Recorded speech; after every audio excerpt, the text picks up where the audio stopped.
Assalamu alaikum mbadin Gambianol. Assalamu alaikum Fonyi Brevet Chat Group. Assalamu alaikum Corporate One Gambia Chat Group. Assalamu alaikum Prof Baji Fans Prof Baji Fans Chat Group. Assalamu alaikum APRC Babil Mansa Chat Group. At the other chat groups, which I cannot mention because they are too much.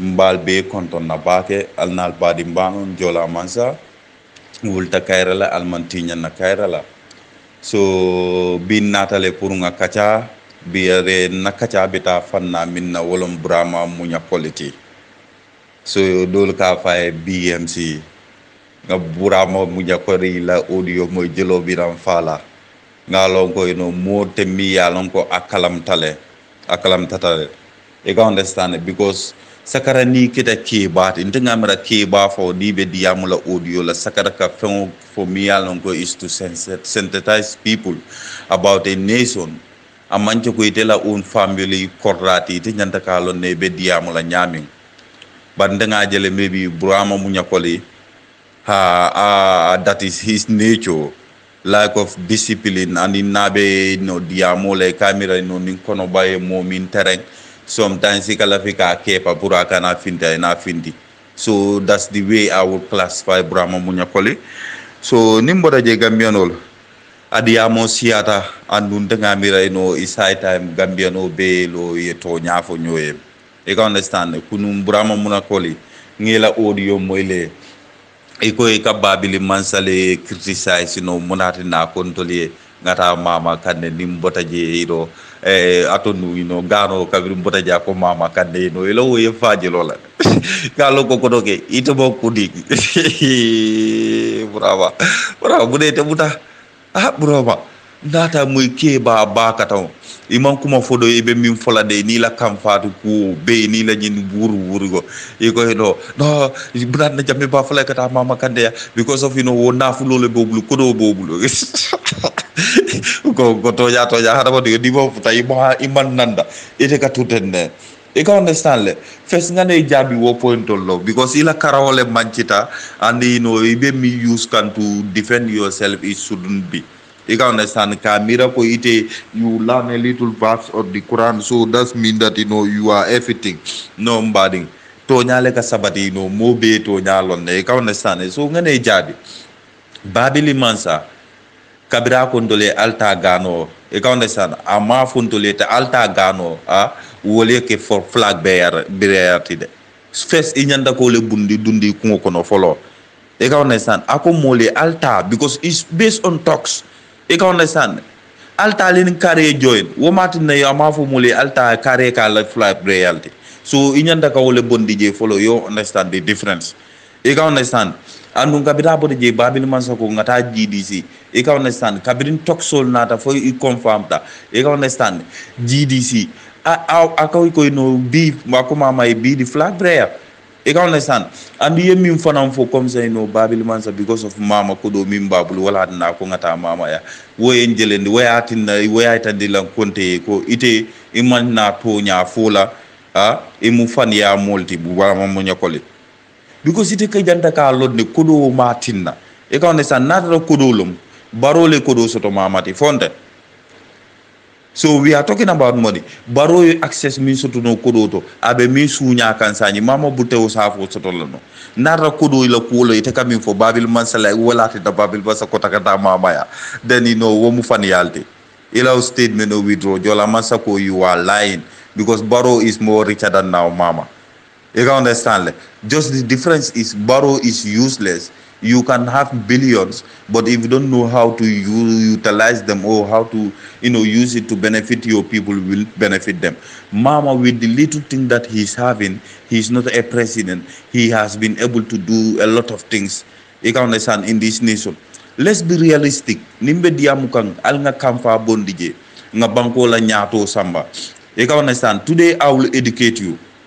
Because para kamera ko kono bayo be keba minna so nde Jolamansa bafule Brahma Munyakoli next time ni bina audio bondola relax ni be kamfaring relax You can understand. Wole ka gana important. But be putting na. At the end, you will not have a place to stand. You can understand because ite intelon and defanang etolon. You can understand. Wala na lafta nying audio ay futa fo ñu perfect grupo kono. Ya lon ko ite mun na difficulty. You can understand. Babili man sama fo al ngata mama ya pour que mama kodole babul hanide. Burama niyo fo mu wuli yalte wo mu fani yalte anu keba bu ka fani ya fo ite yolo ne o manje to nyat niyo fo gambia ba fo le keba be wuli yalla o manje to nyati Burama because we know that Barrow stands more position than Barrow mama just the difference is mama e barako le soto na e dala so soto aka sa benefit no mo jamalto e ka understand Barrow na e million soto no ata benefit la no mo jamalto so that's the difference of barako. You can understand. So Babili man say waleje nyinde mama nala domondingo be aka min soto molka diala wala molka mago he take it. You can understand abe banko defarkang. You can understand with all what is it because we have seen the political structure of the Gambia Brahma koli muke balti harama ngo nibe diamula fana kamalu comme ça ni dingoli ya moy tomorrow what will they say mfama be wuli ya folla woman jari soto. You can understand since the history of the Gambia Yalom Babil Mansa, I will not count him there when it comes to development. There is nobody above him. We all agree on that. You can understand because Malavikata Kole Dundi, Yenyo confused. You can understand. Babili, we cannot, classify him with nobody when it comes to development. You can understand. So apart from Babili, when you come to oppositions, you can understand Gambia has history to oppositional. Mama Yedoko Minke. Amanke mansaketi opposition to ye Gambia le history kono mi yalon kaya ke e ka understand harabadi ngo nibe to nya fo Burama munya koli e ka understand ite muke balti ibe wudla ibe kalila ibe diamula e ka understand nko ndol ka min fale Burama is very easy profi min fo e kamfata wolon to nyate e ka understand ndol ma fo party Babil Mansa damalta a party a political party more bele tamate. You can understand. As far as you have the heart to come and support it, you are part of it. But the more you come, you want to bring division and you want to bring separation through less personal interest. Then they need to check you out. You can understand. So atoli ibinka diambrama ite for munafika balti. Billah wala tala. Very sorry nang malafika kumal foye jang miyalong ko isine kampa. But that's the reality. Munafikol ti Burama. You can understand because the system that Gambia was in. You can understand. Nimbabil mansako al ngata gano abota je ako ngata GDC. You can understand. So we are not in government. You can understand. Come say you are in government. You can understand because Barrow is giving position this and that. But say ila position turning. I mune dada ite ila phone kolye. You can understand. I mune dada ite binking kolye fabakat la Madam Parliamentia. I mune yoka phone kolye. I mune yoka Gambia la security. I mune yoka Gambia la corruption ka stop. You can understand. Ite mutolel. Billah wala tala nene man tole futabaloje ya kama u manjut waf kama. Japini manjeni waf matiko au ukarangotu wanu usanchene nya burom. They replay le purum Burama munyakole. Billah wala tala.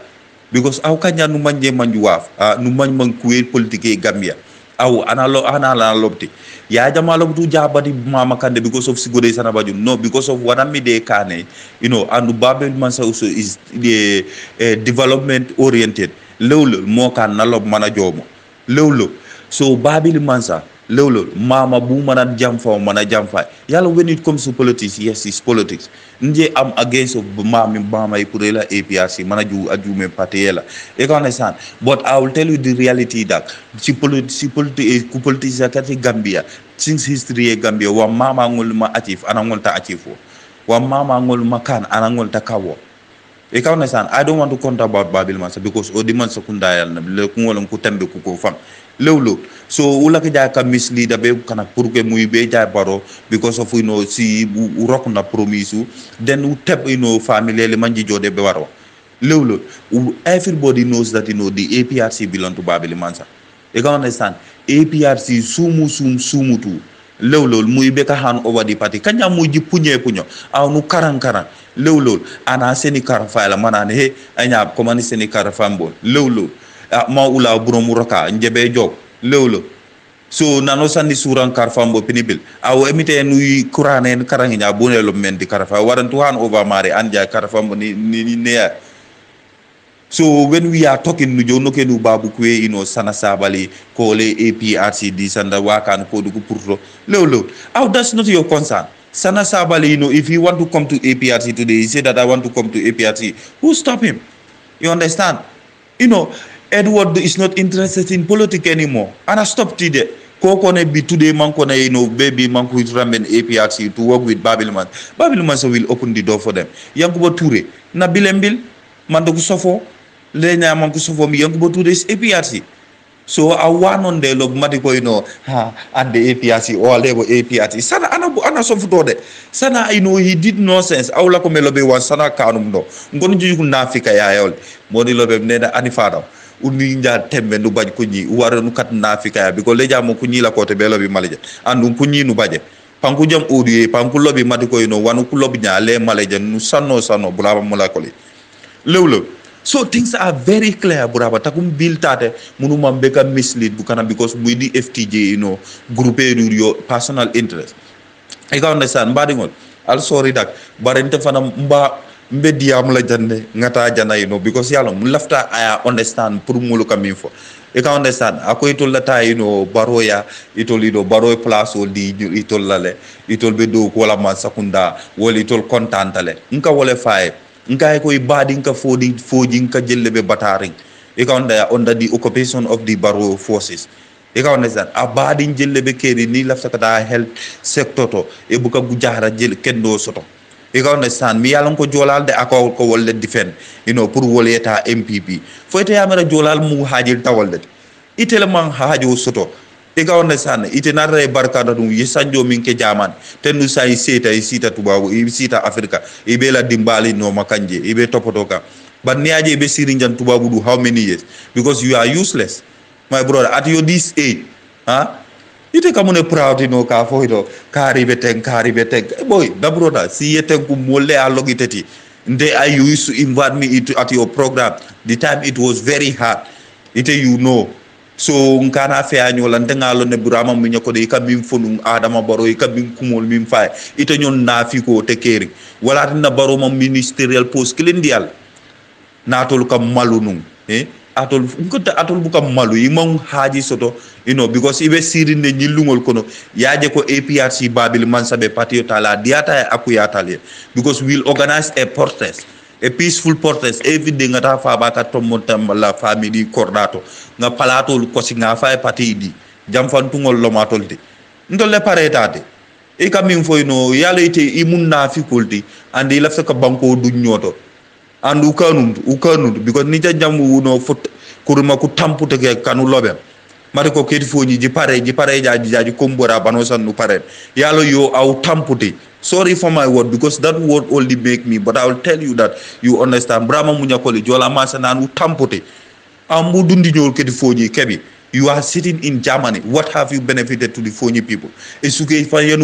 What do you benefit them? You understand? Your personal family. What do you benefit your personal family? Au punyeri kedi Fonyi ko to mbeka yinte na wakta man ko ne Fonyi di Fonyi ko ne full of bugas of baro. Au baro wana aramene kedi Fonyi. Sorry da mbadi nka wole faye nka ko abuka malu. Because nga mo la ka foko Fonyi ko ye wuli nimil lafta nga beng oto nga nyol lipa babil mansala ko mil ko baro kata wala fa ba ka nga nyol lipa nga wala fo buya brama munya ko le njola ka wala nga ko abuka malu e ma samba kase bayto nata ta kase bato faram ala kase bata ada satale ndela nga fu Jolamansa e ka onda and anything take my number because lafta kay tan la buya man nyuna ko la atete Fonyi ko ade Fonyi ko jahase no la e ka understand we Fonyi we are one people e ka understand nim baro nata Fonyi ko yalo ne baro ni babil mansa jumala e gal nafa e ka understand kabrim babil manta nata Fonyi from 1994 to 1996 burama munya ko le ite yalo ne school jelle bulta Fonyi You can understand? Ntol la berbero school mi bu bil taje. Wala na foji binta dingol wolte diamula. Ha. Wol yalo ne babil man say school mi bilje. Kabonto la o kanuma kilinyol kata janak kata jakoy kata sajama this place. Batendeng kata minto ege jakoy binta nyol kata babil man say school mi loje diaje foji binta dingol be diamu ka wolom brama munya ko ite fa school no school jelle lo foji ka understand ite le sitano ka fo mole ko ido al ngata ni bil lafta babil masala ko la nga beng jana jola man sa ba fo lay saji aman jari say ite jola le na de pour ka fenke bi ko jola hajol bol bulle hajo bol bulle de wol manje self interest atol be position o min ni kam barola ko do ka understand jolal tete dankula hani mimbe MPP jolal mimbe MPP jamal bi je e dunta jele nimiso ye ma ka understand jibril fadi yanyol bele confess ta jang comme ça nimiso ye ma bari ale mum malbal dingolti walati ne ibe use can to come but it's very easy bari to ko sani nimil lafta ite de jifof la ite babil man salako e lafta ka jolal duddi nyoro ay ye kele wolo kola ndaba fo lay brama munya kole ite be Germany jola man sa be Spain tiketo jona jang ntol folo nga stade na raybe min fokanto nyalo nintol nga stade jang keleta nga nyo wule ma kuntunte nite nim bota woto den sita foni nga benje nga nyo wule ma kuntuk folo bare ni mo ke ndenga min foy jola mansa min foy burama munya ko le iman na jola mansa contact yena Spain nga kele nga nyo wule ma kuntu babil mansa la kuwal nde balo ne te manje dim barka dindi ite mu wule ma dingol ti ka sidorom forumo kono kabidongo pros wala beta ngoy paretale pour ka saya pour que baro nonsense baro mimang important soto mo la life kono e pareta ka fa wole mo le pareta ka fa babil mansa la kuwal because I school le joy I karam le bill you can understand I health sector protect you can understand I security protect you can understand I pharmaceutical la right sol dila you can understand mo le be parele mil lafta ka fa wala ni te lafta ka fa baro la ko because baro bijele abe nonsense o ke ka be corruption o ke ka abe kudo sunyala ebe o jeka e man diamu you can understand so il lafta ka fa wala ni development o ke no comme ça babil mansa du mal te parela wala sayato ka fawe you can understand so ndenga opportunity deal now it depends on you Gambia be ma moyla ni mom ta ko ma nte bukata ko ba you knows so momo ding audio soto ala futan di burama mu nyakol ye afa jola mansa ye respond ako ni lafta a mit dawda diata ya kumanda fa jola mansa ngamit because ila kulubal ya mol mimbe force kan kata ka babil mansa attack wonten kumati you can understand ikeba ba kata profite kumande you can understand ngo iti kada pros attack minna kala fika frobulitul womonte bilitul kuti I hati lole doyata te profilitul nola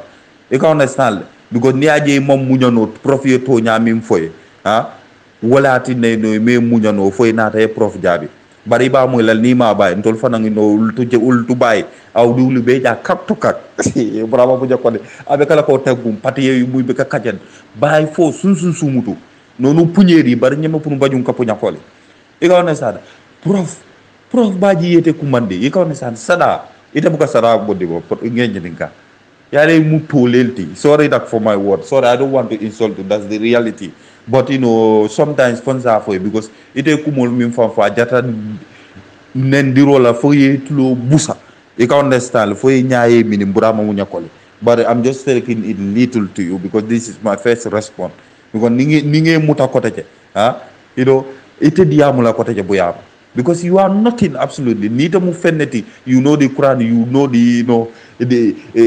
the English you can understand ite man nyanda si ta yela on parti fenke nite barakata comme say be fam barkandi ñaan ta yela on political party londi ya jube fo ibe win la wala ta yelo national assembly election nga jube bota area min to fo ibe win la ite manje fendi Gambia ni Gambia moy babili mansa ni foni moy babili mansa ni a jamaat moy kata jamaati babili mansa you can understand so ndol moti nan dol misili la jang ndol we were young but we witness itele ka si ka fon mule min tambita jawral time babil man say minke bi ni nata iko because of babil man sama la fikata baro because of Allah personal interest you understand wala tin nay no tebe si lay no ye fam kam fandi be kuma jaw fly we batar la jan ndol le barate din ndol we tell you the reality mi ya lonko wala be caring and ni mole ma lol lay ba lon nako yes ñul ka min fu bram mo ñokoli wolo you understand because babil ma foy ko nte manta baro because of nga hedle yalla ngi hacci lolé do yata kumo bu ko do maka lamoyle babiri ya fole ako he is development oriented you can understand he need a government mi yalla ko abe mola right soul you can understand ila basic need to liba tamandila you can understand so and he have checked between these two candidates baro wala mama kande and he have seen that mama mom feng soto nyawnya but he's trying little for the locals the women, the boreholes and other things, health sector, even scholarship, he help people. You can understand? Baro fele, Yajele Babil Mansa Bortamina. Imagine not loan soul introduce, comes American system. Ye kara ni pata ye loan soul jo fo fa. Ite be sirin to babudu. Ibukam malu, molbe Gambia mi halonko, it will be mira kaibo frankala nyame nite daluta. Wala ilafta kula. Don't be so selfish, Brahma. To be selfish is so bad. Nim babil man sa mudol dia selfish ta ko da to selfish da hadu meta comme ça to hadu meta nyami tendu num babil man sa abe sila la fo yes al ngata baro yes ngata baro baro di sanda baro is doing great ay gambianol mislead comme ça to be gambianol mislead kanyami ay ta baro million dia la ya ko be dia la ay ta I see stay house but after that what will happen alale ba nyini kala tomorrow babil ka wala nyini mirade amanje ko kana ka qur'ano fasali krip karabi you implement it nga mol jël mi qur'ano karan e ka on sa e ka lobi ka fonto len tol mo anam yor molti e ka on sa no kilia ko tol anam yon te keri e ka understand so ni te kay tol kay tan di tol la ko ite mo qur'ano le karayte ba fasal la le tol be de mutala comme ça wo mol milia lon ko ka findina ya fonto le ko anam yongol ilomi tolti so that ni be fam mutala wote ye fanke jele fengoti for mod ko ye fanke useless manoti e ko ndesa ila karon be kane nafa be kon tol be karandila and ndol nge karandi bangu dingol be jutule la e balon nako nyim man kalata nyina e ko understand so that ni it will get to that point is better your hanged off e ko understand ali babil man sala pati diala e ko understand babil man sa among Edward they were walking atol fanga yalon ne Babil Mansa don't give shit to nobody. You knows that. Atol le ka fon toliye. You can understand. Atol le ka fonu. You can understand. Babil Mansa don't give. Edward Nyol niaja aye bondinu. They did something wrong. That's why he kicked them out. But they all come together. They were working with him.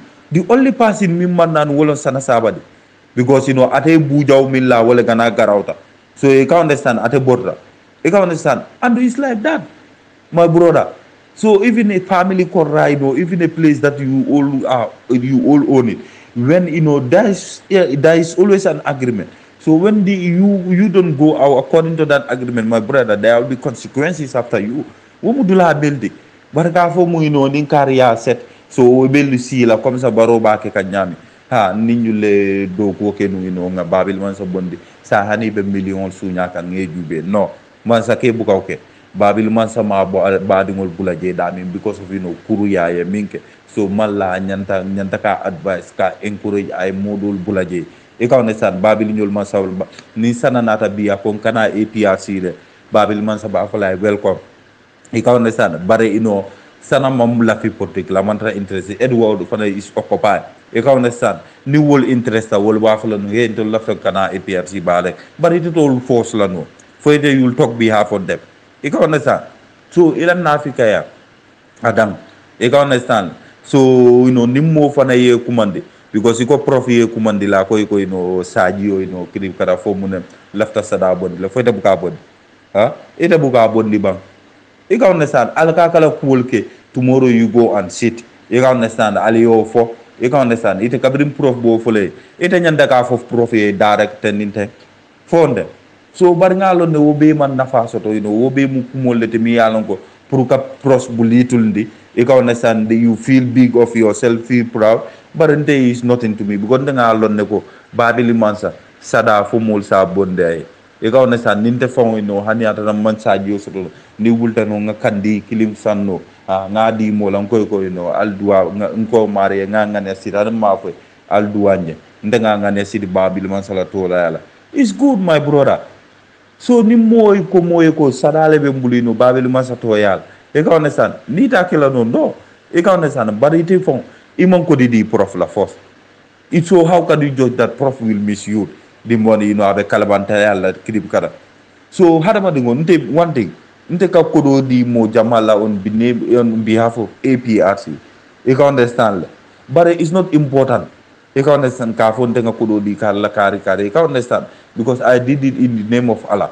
you can understand if somebody you don't trust him comme ça te ya fo nyami ya mena prof mu kalabante de nyanta ka tesla yo kodo di yalla ya jube ayta natra man sada bondi ye mo bondo no ma kan ya fo nga kodo di prof la jube nye fa be sada bondi so you wait and listen and see whether prof ma be sada bondi but somebody can comment le lafta ka sada le bondi probablement say ya fa ni maro lafta ka na kodo le do mo ni lafta wala fa so fo no that's your thinking because mo man problem so to mo la thinking la jam xam nga kodo ka ci num fa ba ka re ñole jande tego ka kele i ka understand ton ne mam mira ka fo mu fa ba ka ñol be ñin kodo do mala nde hani bi ni mol ka fo fa ba ka ñol yi ñin kodo do mo ñin kodo nde dabu ka tarawo ko i ka understand because it's something complicated nde buka mom mi witness i ka understand mbuka la fi ka dunje because wo mu nafika yalte i ka understand ninte lota ngon ka tego min kenu fa ba ka ñol ka kodo do mala anu nte ma witness nte mbuka ko woke Jolamansa that's my number one problem bari non semmin fono wala parti ñing faba ka ñol ñanta ka murundi le APRC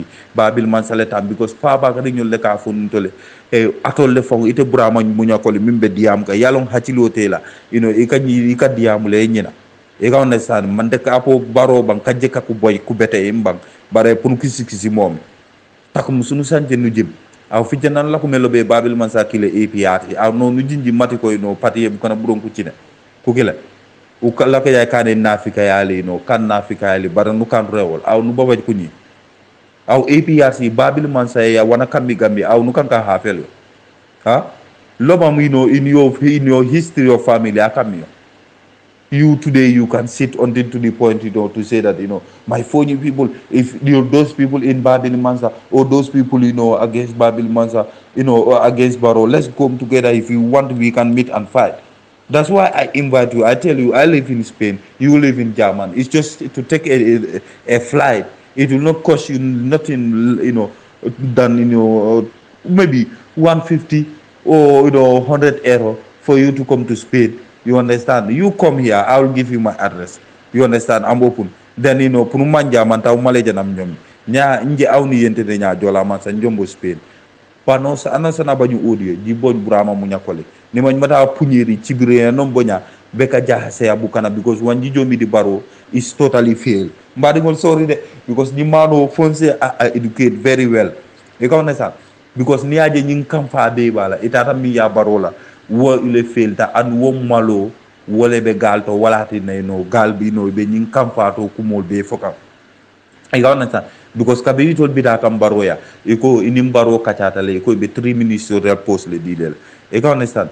Wo 3 ministerial post kelim man soto je. You can understand? Ambassador jumalom fona manche fenkete bimbe South Africa. You can understand? Yena Fabakar Tomonjata, I money di Fabakar Tomonjata. Fabakar Tomonjata la Benjamin. Fabakar is not energetic. Hanabe diamoleka alone ko nyimano abantabule. Fabakar I was samba National Assembly to one in the new Katuno Sabola je. You can understand? Yalom Fabakar for Kumutala. Because Keba nyanda ke tadulalo ne nyanda ke lodulalo. But Niko Keba me along ke me tadulalo. Tenon didn't lebetule kajafila. You can understand? Because akatara jele dinol ka fa banko mantrata kanku anung atele ka lo nun ka fo banko dingol yeko barote fenti barote banko sambalano banko be kambe temmeto so nata be National Assembly to bi corruption o binaka dinol ba fa la corruption o be kele nyimbe tinyal yalla wo malu balti fa bakari bala albe ko woje mira because al hajji lol le supita ngania jawol le bal sondo mo ko do albe lafri minna wolo mino because babil mansa ya fale nal kata baroya Altata Baroya with the hope that Nimbaro UDP bondi alto Nimbaro na the government will change things will change. Wo be failta e ka wona sa al natantol ya al ko al nga reconcile al lafta ka reconcile fe na mi yalo ko do fan yalo ngal je ngal bloqué ngal lipa ha wala na la bol ba siro ka jilugol ko toge atol batollo di amazota ha atol bu kamalo billah wala tala reconciliation on what ni ko moli fang reconciliation ni baga fo moli ya mbe reconcile la nyaade until we make it clear to you people e ka understand ngoy ko nan la fa reconcile no problem a resign direct baroya e ka understand alena APRC babil mansa aliya lon ko banko fail tale comme ça Jibril Fadia fo nyami comme ça la support and dingol ka fo nyami no yalla ratin dingol milbe atonu order forum so they come in for them banko fail tale al na nga came together. If you guys are coming for that Brahma, Italian statement is totally wrong. Baringalo ne muna na I come for because al nadale pour control 419 ka fontole al ngata baro al ngata nga denyola ndol ngal question alla mun dengo pour nga murunyo ka what for what reason alla fa nga Kenya di lal bu ko question di molla al bu ka answer di molla so nga lonko lafta ka mol nene kata baro ya with the failed administration ale babil mansa gana jamfa ndol lotam ko wata kela ngo afo fa ba kare na ya no ay kayto nyinta aya domo akana sign fire farad aya domo so because saji wole be kene fonde an fa ba kare be nyindi lale fa ba katande patiti nim fa ba kare kam malunu atol be lolale katonya fo fa ba kare bari yalo ngino al malbal dingol le jointa nyokan al kata fa bakari no ka influence fa bakari bala do ko la muna nate hon o bala wala yala pati fo mi te barakata de burama e kamune batu go fo burama munya kat burama munya koli na fi ko political party for corruption and hate yo political party lo because it is political party lo gata allo that it bon correct. It is a Babil Bansa, it is a Babil Bansa address no. Imam fenke no. Hani ila district fang ite lolo no council loyala. Ibe diamula forum ko ne camera ni ibe sonkola. Ime hatilo fan tamande. Ite cheba ba kataw. So thank you very much my guys, the audio ni malafika jamfani bake. Bare nyin ko to kel fo mol say address ante ma fule Jolamansa. Check my number. And momo ni sura aya siya burama mo yakola fa ente ko na lafta en contact. Because abala kulubali ya kumo min fola nalbe fojin ko ay fojin ko bondije kedi foji kandu ko fulangi lolo manda am so nya mano nya mun lake jaman bobu simit sona bu tumbu yono tumbe kane man ko di foji ku katen babil mansa aw babil mansa karaka ko li jaman burum e suge fa yonu pullo wanu kane bo babil mansa da wana kammi kunyi lake foji ko ku juju wala ka ya na fika yale because you have gone to Barrow and the country is in the failed state. You better come back at the earlier time. Manjila ko bobu kasanjana ka manju kubatu nafa. Nafika ya jakut burama. Au nuwanke nje programme le monone munuskana programme. I used to call my brother. That was during the hard time. And then I start Facebook live. Totok mansulu lukan Facebook live. So I will to be jat mom karakuni sembai. We give you courage. Then you want to boast over us because of you are doing Facebook live. Manji fanga fole. We knows very well.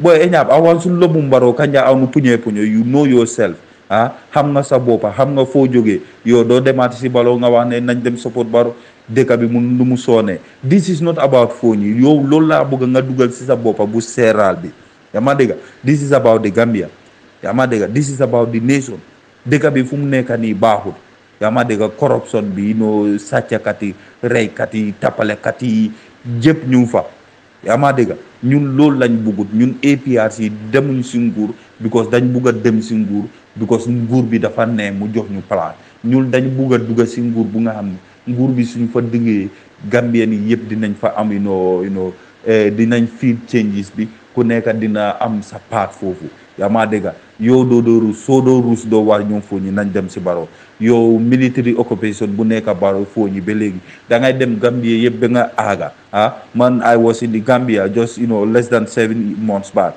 ya ma dega. From Brikama after this place I don't know the villages after Brikama towards I don't know because that area do how much of back but from after Brikama some villages back da nga dey checkpoint upon checkpoint be fo ñi fu mu am. After 4 years, then there is no checkpoint, my brother.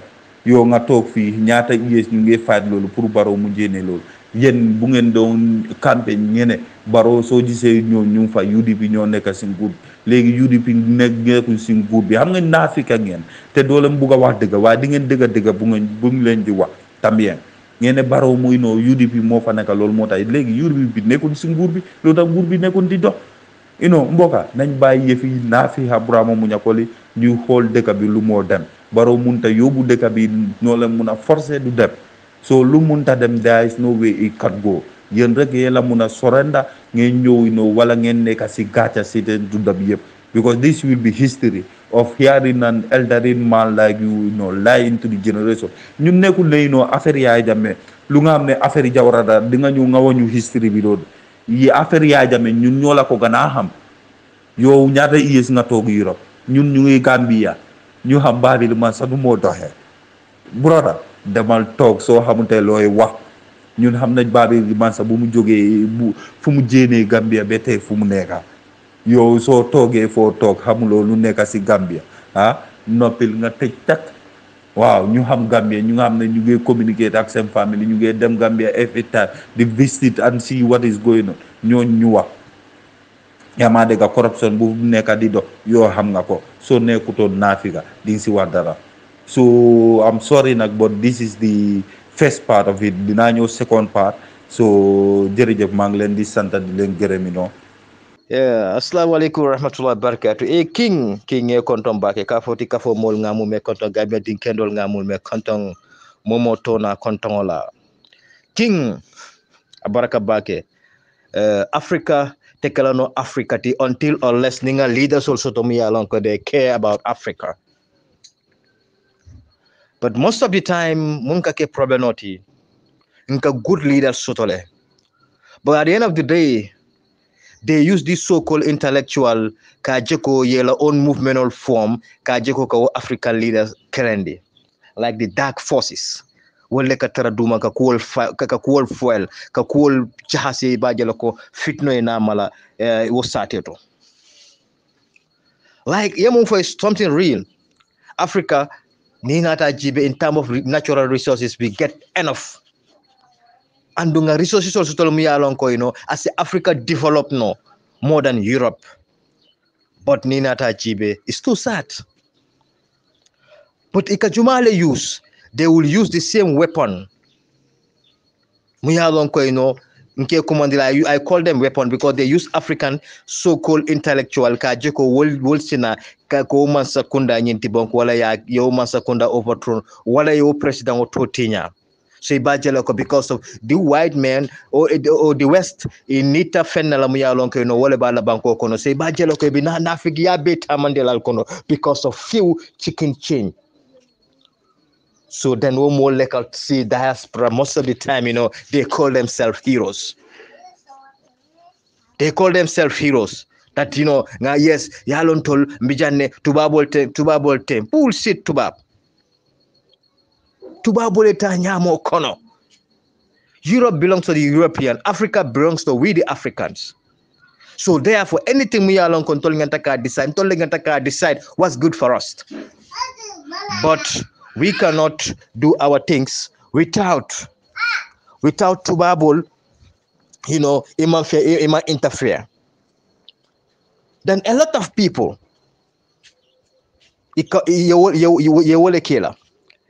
these heroes of Africa, they end up killing them all. They end up sending them away. They end up jailing them. Yemo Jamal Lesorang. Some of them it are exile. So most of our brothers it are content yes. Ntolenga keloke, imagine a keloke, sign la famuna nga sotole. Then a stupid system or nothing eka for me yes say dictator bota jele say la fale ale bale dem ale démocratie soto pour alsa la sate samba non nyato. So with this so-called democracy among nothing ajama bija beka kenyo so solidi e na tribalism dundia aldamangol kon aldamangol to kanyo fa aldamangol to kanyo kasara aldamangol to kanyo la dunia tajol tinya nyoy. But at the end of the day listen atul fan kasile fan albikalon fan sate kata nyami. So if they have a puppet leader Muyalon ko wolle bina ka foko okay saying al nganying leader ta because he's a Democrat. O faneto wala intel nga democracy natina yajele hadama dingo nyanto. Then already you take confused already so wala poto tali ye ko soki because ite bikaje nko ni la faka toleje mom yalon ko nyaabale la bikeje hakilo bale la bika use effectively and then da bale la bika kuma fengo fe nyanta ka monke molle nyanta ka decide because you have already sell your soul to the devil. Jumalo in devil is this white man supremacy, this Illuminatis.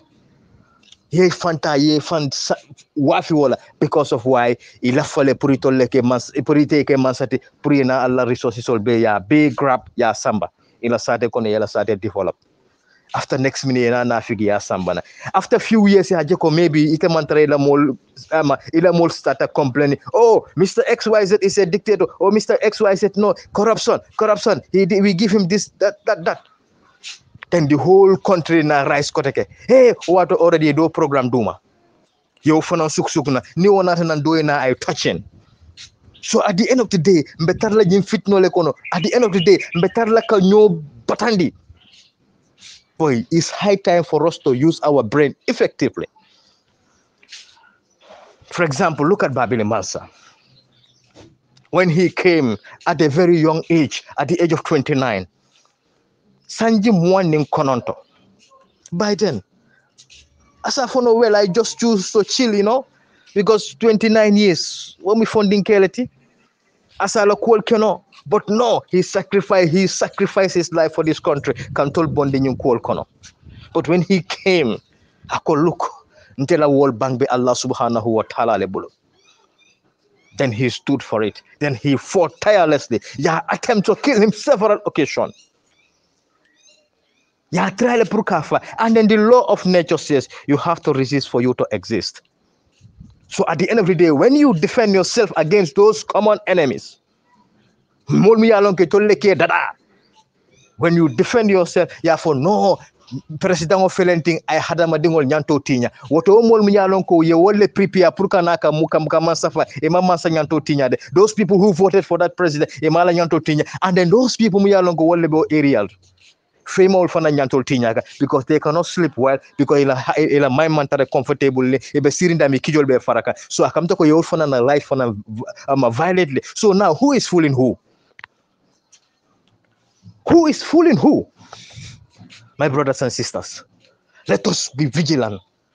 Let us be vigilant. Let us be very, very vigilant. It's high time for Africa. It's high time for us to choose leaders they will care about us. It's high time for ngambulo kutubabo la kuo la nge pak ntol nga na own culture ta. It's high time whatever we want to discuss discuss implement then independent then we have our total independence. But still now most of Africa is so-called independent, but still now they are still dependent on the West. I have my own independence, then I cannot decide nothing until unless ni until unless ni na resources on there for okay nyine be kala intela siati because ya ntol nga independent ntol nga colonize. You just stood there. Yes, my boss, no problem. How many percentage am I gonna get? 1.00% or 2.2% or 5%. At the end of the day, the rest of the money or the resources be layer, and then they develop their country. But the same white men, those who say they respect human being, they respect human rights, they respect democracy. At the end of the day, what they normally do? If you go to their country or before traveling to or flying to their country, make sure it is a visa. Then when you go there, okay, no, because they are fucking racist. They are big racists, and then African leaders are watching them every day, but nobody is there to challenge them. The only person who was challenging them was Babili Mansa, and then they fought that guy. They fought him, and then thank God, he succeeded, but Alhamdulillah, but they could not get rid of him because that was their intention. So they use some these puppets or dogs of Africa, hypocrites. Leaders from Yalonko, they don't care about their people. The only thing they care is about, the West. More finger long, but to finger long. Yes, Macky Sall and others. They use them. Then you come and kill your own brother because of the interest of somebody who came from far away or another country just to get what belongs to you or to take what is in your country. Ila essence lo, ila gas lo, ila gold lo, ila diamond lo, ila silver lo, anything you can follow dan ko itoli asutore. Then thank God, Ikajumale use is our same brothers. Even Gambia, the same problem. Why do they fought President Jammeh? Do you know?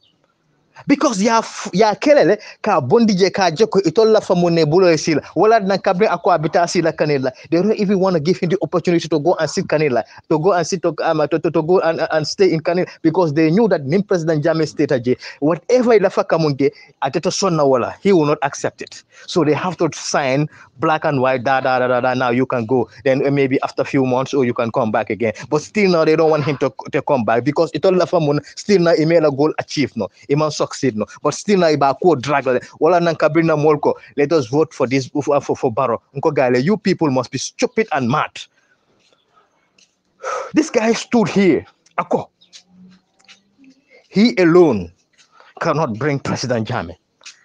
The molko no tonya lon kay ibajelo ko nay député soto ya ninga carte de ninga député jama soto ibajelo ko wo député be lola National Assembly ya ko approve. Then from there President Jammeh nanko guy ko one fool at a time. Take your time, bro. You people did not atol mantara la brain crack. Use your brain effectively to ensure that ibajelo ko you la famuna still na atol ma understand. You don't get these people. Atole kumo drone mo burkumo ni ala calculate ba alia kusensemba, because still na la famune masoto, because sign député li ostole say President Jammeh na kere takela. So wala nan ka fa gayle look atol mon travel ta atol mon benu kam all convinced my brothers and sisters, fine atol se travel no, yes you got the opportunity to travel intana manta hani jannin ko dal balide, but look, this is about common sense. Wala na angelel ko ambition without knowledge is just like boat in a dry land. They might have the knowledge but ambition or teach. They don't get the wisdom to reason. We have to reason critically. I know that this guy is not here for us. This guy cannot decide nothing for himself. Instead that I see I mirror ka from molle bi jëm yalla ko wala ngenta ka mirror ka mirror ka fay ko ñin. The guy is just like someone who is brainless. But now some of them yesterday konyako, well, Gibba Kulo used to be you are very intelligent. Oh, nge support le. Ila diamoka tilimbaker. But today some of them contest stupid talent. You know what? No man is stupid. We all born intelligent. It depends, because ilafaka mumoy kunong yo moyle. But be mbemu faka imalafika moy so iba fulante stupid talent. Thank you very much for those people who always say that. I appreciate it. But brother, look.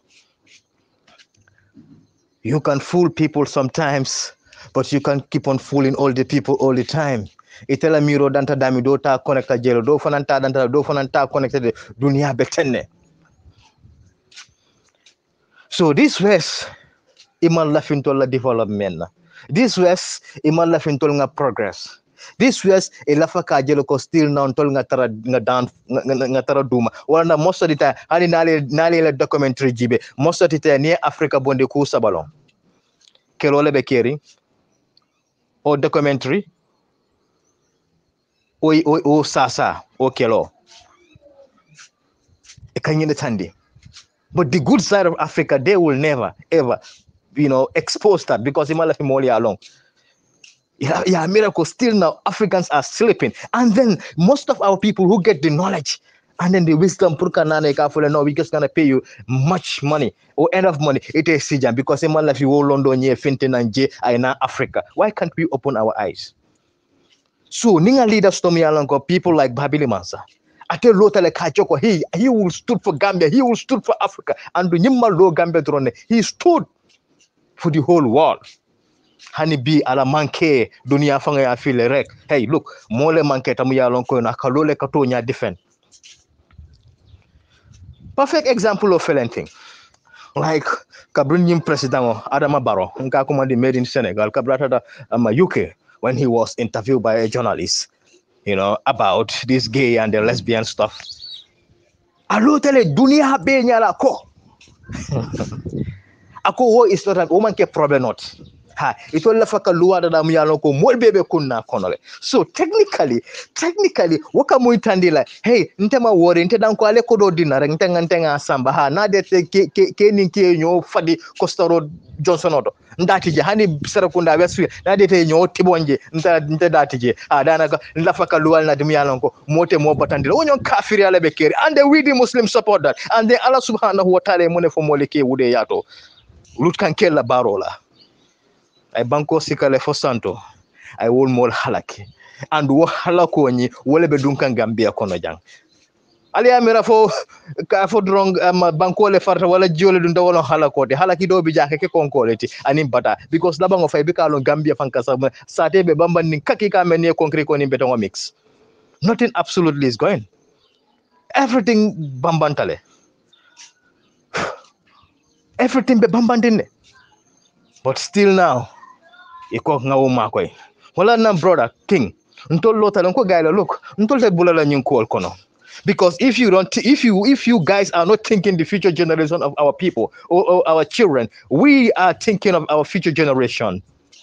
Because atol ka mo sembentu yade in next 5-10 years what do you expect is going to happen? Ne euro fibi ya ika rose sanjilulu ya mira euro nyinte fintila abe fintila le nyuni ye okulo tutule kabrin 2016 2017 for 2022 still na ila fo turu kiringo yeta ni o turu o tata fa ni o euro tata fa kamalta fo ya mira ni ya wuta bitale ateta because already wobe tarla molla system o kono so dindingol aji be bi gor jigeno fa mon katare most of them they are young boys very young very young they will come and then pump them money yes song. At the end of the day, ning data the dindingol mi yalla ko wala nganta ke so mo alpha de wol be dun ka ni life sifa kono so what it a future ni predict nyaade le wala nanga for most of them are stupid they think that being to Europe and intelligence is very different untol ka jande calculate niko no okay nga APRC la interest jibe nga Babili Mansala interest jibe look Babili is an individual. APRC is a political party. Then Gambia is a country. Then Nyantaka Gambia interest GB. We have to think of the future generation because when President Jammeh was here, he never entertain such things. So why are we or his political party or the people who believe in Babili Mansa's slogan or philosophy? Do you think they will support that act over his dead body? Wala nang hani gor jigeno kabriye ko do tuuse ako ay Dr. Zakir Nyenenga ako wel ñun ko ila fa ko do dinale but ila fa le pour nga koy kewude ya fenke so islam o tete mo ne foje akay ko kanada wolu ngala ya ban kabir lo nal na say kay ko look ajibe gambulo mo bita kan tenga ko islam o fay kay ko ya be ban look at this man look at the guy the way he thinks and the mom yalon ko wala nataka obe encourage so atol dingol ni keta gambulate al dingol bi keta ke wudelde sini soma jumal be kala soma alfadi atol nyata ka jela calculate but most of them are not calculating that position. Yes, I will be the speaker. Yes, kong silence please tell ambassador yes it's a good position. It's good, fine.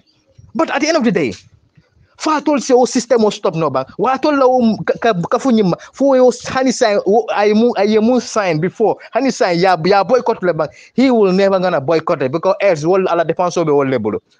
Come on, man. Come on, brothers and sisters. Ntol nene man kal jawti. We are not their enemies. But their enemies wollo multi yalonko itolle be nene kan kay dundi nyun kol kono.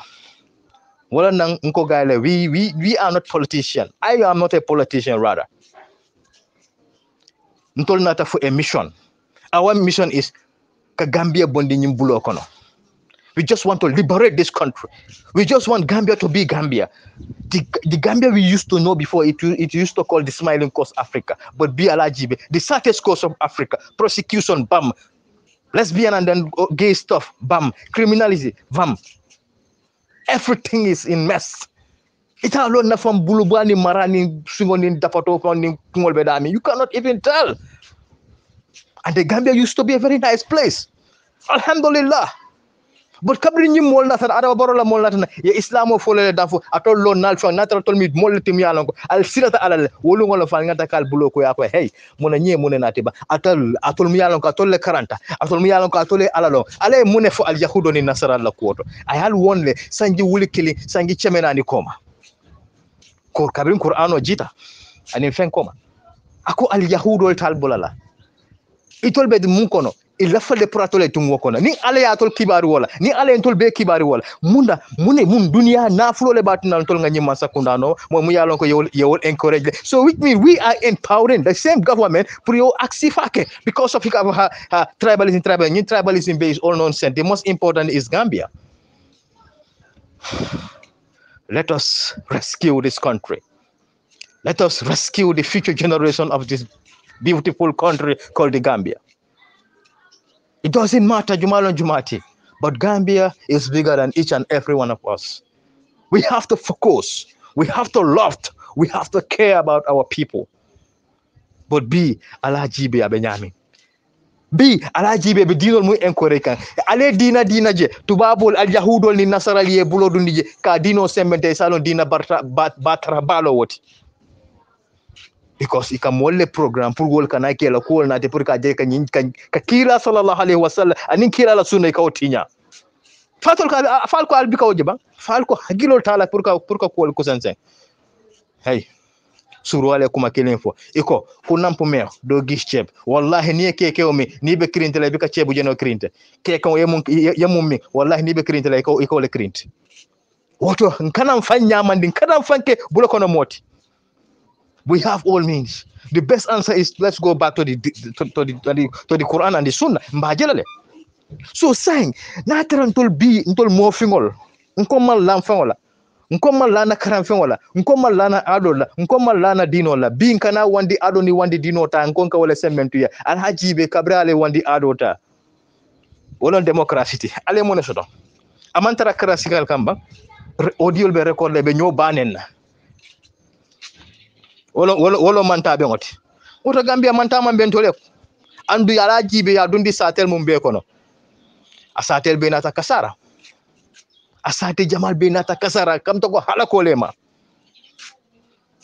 andu most of the time ka dundi satel mum kono ka jelo ko nyin sate kilinde dino be balu kanjane wala sharia wala beje isaje ko so no al sharia ngo dam fu sa to nyalon ka sharia ngo ton man la fala wo man beta udina kuru ama luwa kuru mbalo wote andu ala ya recommendoli sa alla faka jumal ga no setan wala sharia alla fa wala ñin démocratie de fo bi amantara class ka amantara maraka. So this is the problem. So saying ngamuru nan ko ba demanding Libya felenti Mohamed Gaddafi was there ka jeko abala mol ala mol nyanto dile ela mol inata muneke inata nafigi yala kije alwuli nang democracy tijang alla nyimi dictator dia mo jamal le fa next minute la mol nata ya fa say muneke ta iman nimi saba inimi satale la fa munne man na wosoto say Libya divide le look at Iraq ka foko nyi momi kafiro ta jibe mun ke Saddam Hussein la lungo minna mo ngata kan nasa jol kanate ko bilo na sunkar na banna sarode wolungo le nata Saddam hang to dead Allahu akbar andu beba je kan so fo saying atol sa fo hani sa atol man karamba mun dunia naful sile batina la yala dino wafi mun dunia naful sile batina albala bankol sacrifice because to please the west bi ala jibe deportation o jibe iko to la hada madi ngo nyanto bunya wato mun ne kanana Africa fay man na nin kulun walla kanna mun mutake joyande kanna fengolta so al dingol felenti be murundi kan wo human right le ibal dingol bude kay ba dol fa kan wala nan ka fa gayle hanni natara tubabo la wulo na nan Gambia o wulo ni ama masakunda se diam hey ni wulo bota na Europe le ñim botana la ilaha illallah ñi wulo america ñi wulo botana america le hani ni afa isa beke diamo but ne mo fi mo faje wo be ka ke fenti tuku yera because hani la wulo li wala feshaden dolti still now atul kal mankarang still now al kwal nyal ma yele you know nimbe be ke kanne yes bro fana yekuma killing for information om yalla kontrol ka so tolon ko king tolte sila ngaje ko gambe tara malaleng though we have some of the phone in kasmi yalla ko be mol denkam yes nteba mutala in good faith ha but tumando baton tol nga mullo ni tol yalla be delale ntol be mun sacrifice kam phone kono ni along ibe delale because most of the plot ni a plot tol le ka dilo tas ka fuko ibe nyim plano la ya tas yela dilo che ni do siti nga tas nga fenke wala na handi santen ko be kere bo ñunu dino ni sawme munte ila faka ka fonyi ni Casamance le mala because France la interest but the German non tra kawoji because me example o dilel now I want the Phoninkas and then people with wisdom ya calculate back alco economic how many countries le be ECOWAS right okay say ñunu ko economy economic la di but kabe haruna gata fine munena daga ko no they are not economic fin because these people are not economic, they are Senegalese soldiers, so false flag operational be caring. So now jumale be ñunu joka why phony, why can it lie, why attacking at the border side?